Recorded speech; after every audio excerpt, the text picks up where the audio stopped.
أعوذ بالله من الشيطان الرجيم. بسم الله الرحمن الرحيم. الحمد لله وشكر الله رب العالمين. يا أيها الذين آمنوا استعينوا بالصبر والصلاة إن الله مع الصابرين. firman Allah, wahai ya ayyuhalladzina amanu isbiru, wahai orang-orang yang beriman,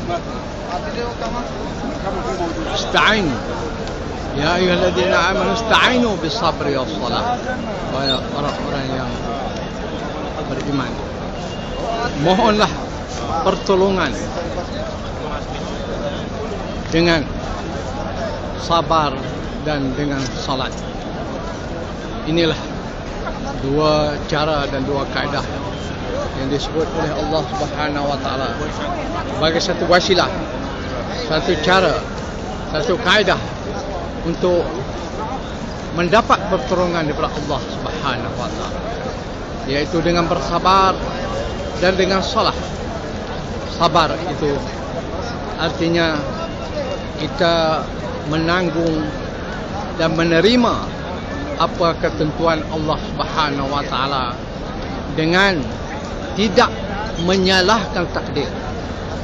Ada tiga perkara, yaitu sabar dalam ketaatan Allah Subhanahu wa taala, dalam menjalani suruhan perintah Allah, sabar dalam menghadapi segala godaan-godaan supaya kita tidak melakukan maksiat kepada Allah Subhanahu wa taala.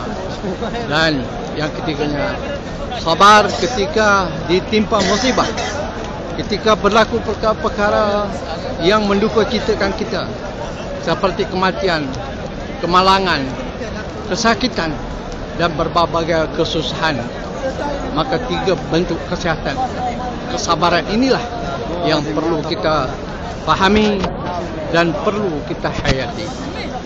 Kita lihatlah bagaimana untuk mentaati perintah Allah dan melakukan peribadatan kepada Allah, maka kita perlu bersabar. Dalam sembahyang saja kita perlu bersabar. Dalam kita mengerjakan puasa juga kita perlu bersabar dengan berlapar dahaga. Dan dalam mengerjakan haji juga kita lihat betapa kesabaran itu sangatlah penting dan menjadi tuntutan.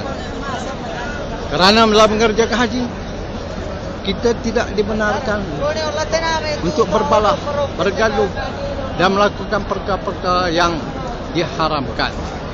Maka untuk melaksanakan perintah ini kita memerlukan kesabaran supaya kita tidak melanggar perintah Allah, menahan diri daripada kemarahan, memaafkan kesalahan-kesalahan orang kepada kita, dan kita sentiasa bertasamuh, bertolak ansur. Ini antara ciri-ciri mereka yang bersabar. Orang yang bersabar melakukan ketaatan kerana Allah dengan ikhlas, walaupun menderita, walaupun merasakan ketidakselesaan, walaupun merasa kepenatan. Itulah sebagai buktinya dia bersabar. Begitu juga sabar dalam arti kata menahan diri dan nafsu amarah daripada godaan iblis dan syaitan dan nafsu yang serakah, yang maukan kenikmatan sementara. Seperti kita sabar tidak melakukan zina walaupun kita ada peluang untuk melakukan. Itu adalah satu kesabaran yang besar. Begitu juga yang lain, tegahan-tegahan yang lain, seperti mencuri, merompak, seperti segala perkara-perkara yang membawa pada kemukaan Allah Subhanahu wa taala, walaupun mendatangkan kesenangan sementara, tetapi kita tidak melakukannya. Inilah arti kata sabar daripada melakukan perkara-perkara yang bercanggah dengan Islam yang dimurkai oleh Allah Subhanahu wa taala.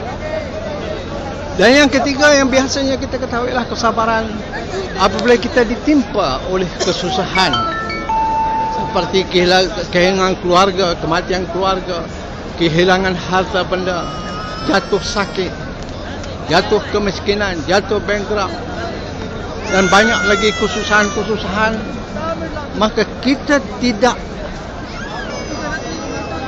gopoh, kita tidak menyiar-nyiarkan, mensebar, mempublisitikan kesusahan ini pada orang lain. Sebaliknya kita mengadu kepada Allah Subhanahu wa taala. Allah lah yang memberikan ujian ini, dan Allah lah yang mampu berkuasa menariknya semula. Kerana itu kita tidak perlu mengheboh-hebohkan pada manusia yang lain.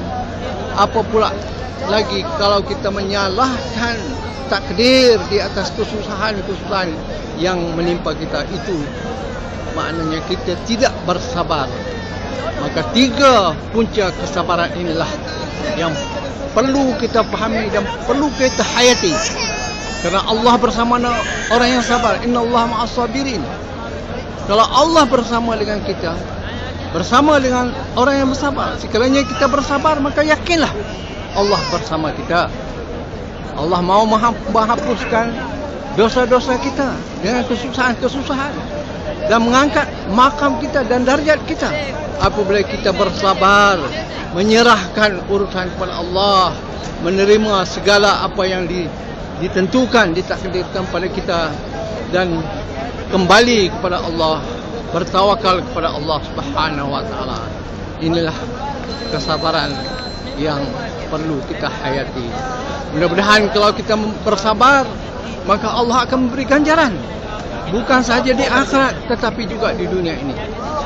Kita lihatlah bagaimana kesabaran Nabi Ibrahim yang mematuhi perintah Allah sehingga sampai peringkat menyembelihkan anaknya yang tidak masuk akal arahan itu, tapi beliau tetap, baginda tetap bersabar. Maka Allah ganjarkan dia dengan memberikan gantian, yaitu kibas yang menjadi korban. Begitu juga dengan kesabaran yang meneroka Mekah, sehingga Kaabah menjadi satu tempat tumpuan manusia, tempat tumpuan peribadatan. Dan di sini juga dengan berkat doa Nabi Ibrahim, Mekah menjadi satu tempat yang makmur, menyeru dan menarik manusia datangnya kepada Kaabah untuk melakukan peribadatan, dan diberikan pembangunan dan rezeki yang banyak. Kita lihatlah, tidak ada kekurangan pun di sini. Dari sini nikmat makanan, buah-buahan dan lain-lain kebendaan yang lain. Inilah pembalasan yang kita lihat di dunia daripada perbuatan kita, yaitu bersabar di atas segala ujian Allah Subhanahu wa taala. Sabar dalam taat Allah, sabar daripada maksiat, dan sabar apabila ditimpa musibah. Sekian, wallahu a'lam. Assalamualaikum warahmatullahi wabarakatuh. Mekah Al-Mukarramah bersama rombongan-rombongan yang lain. Assalamualaikum.